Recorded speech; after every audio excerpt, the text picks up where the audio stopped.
Welcome to Tabletop Hobby, everybody, and today I will be demonstrating Interrogator-Chaplan Seriphacus. Oh, that's a mouthful. I'm going to demonstrate the paints I used to paint this model, and some techniques and some tools that we need to use to get the effects that the heavy metal team probably used on this model.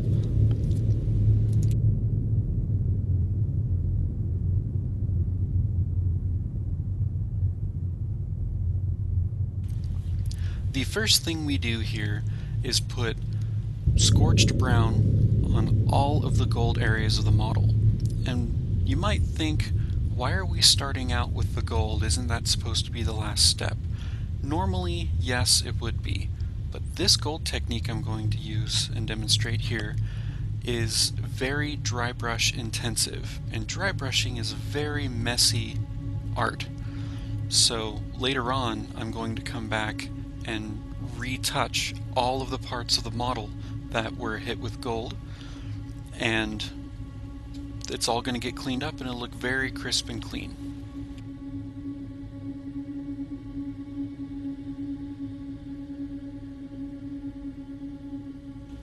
The second step here is to mix Scorched Brown, about a 50-50 mix with your favorite gold color.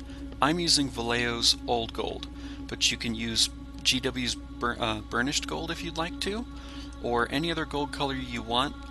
The Scorched Brown is going to darken it up enough.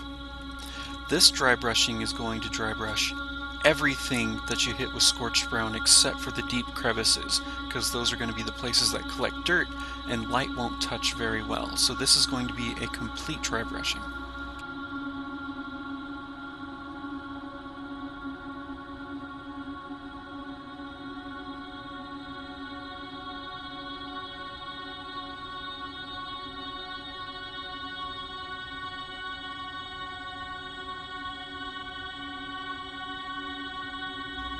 There's a step in there. You can elect to use Devlin Mud on all of the gold areas if you'd like, or any other dark brown wash color. It'll give the gold a more antique effect. Otherwise, if you'd like to skip that step, it's totally cool. Move on to just straight gold color. Dry brush it on the most raised areas, and we're going for layers of effect here, not just everything, because if you dry brush everything with straight gold, everything you've already done will be lost.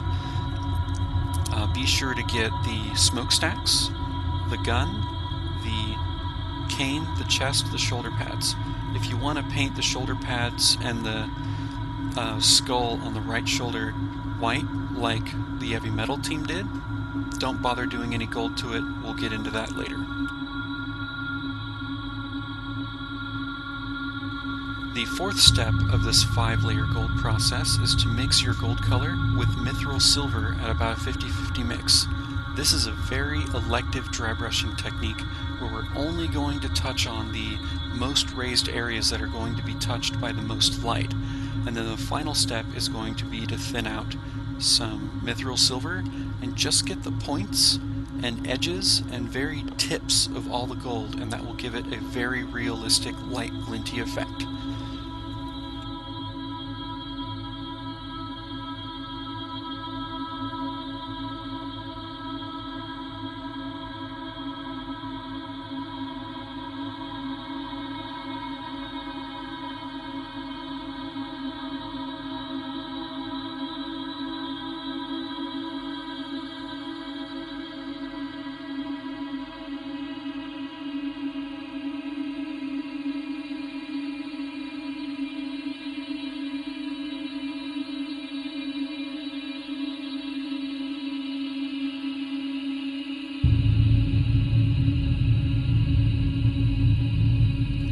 Now that the gold is very well in hand, let's begin painting the white on the model. And to begin painting white on a Space Marine, we start with Shadow Grey. This trim on the back of the cloak isn't all going to be white. It's going to be a white border filled in with red, but I'm painting everything in Shadow Grey because I want the red that's eventually going to go in there to be an even color and tone. So go ahead and paint everything in Shadow Grey, and we'll come back and do the white parts later. The The Dark Angels logo on the back, of course, is going to be shadow gray. Don't forget to do the shoulder pads if you want them to be white, and the shadow gray as well.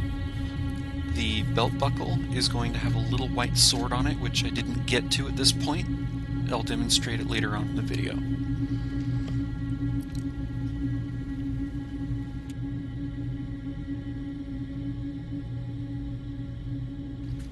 For the red on the base coating of the model, I'm using Vallejo's burnt red color. You could use red gore. You could use red mixed with a little bit of brown. Either way, make it dark, because most of the process for painting a model, the gradient starts out dark and is progressively highlighted where the light areas are going to go. Not unlike the dry brushing, but the only dry brushing done to this model was in the gold process.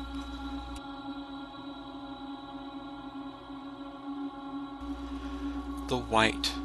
Don't kid yourself. The white will not go on in one coat and be white. We are going to thin the white down to almost water and put it on the model slowly, layer by layer. It won't look like it's going on. It won't look like it's going to completely cover the model, but it will. It'll take approximately 7 layers of this in order to make it look right. And the reason we do it this way is to allow for shading and blending. If you find that you've made a mistake, water down some shadow gray and put it over the areas you would like to be darker. Give it some time to dry up and then continue with the white process. There is no mistakes in a model that cannot be fixed.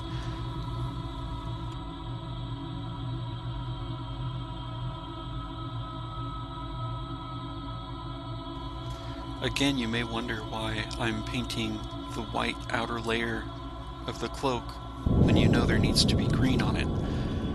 White going on top of a darker color is really hard to cover up because it comes through the paint very well.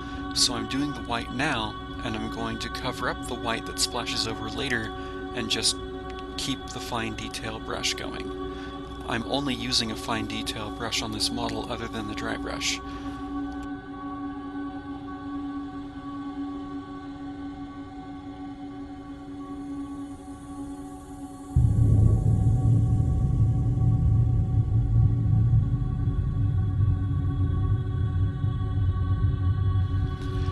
We need to come back and touch up the red, and since I already have the red color out, I'm going to go ahead and put it on the handle of his scepter and on the inside of the cloak. Now this is Vallejo's burnt red. Get a nice base coat on everything you can, and we'll start shading that here in a few moments.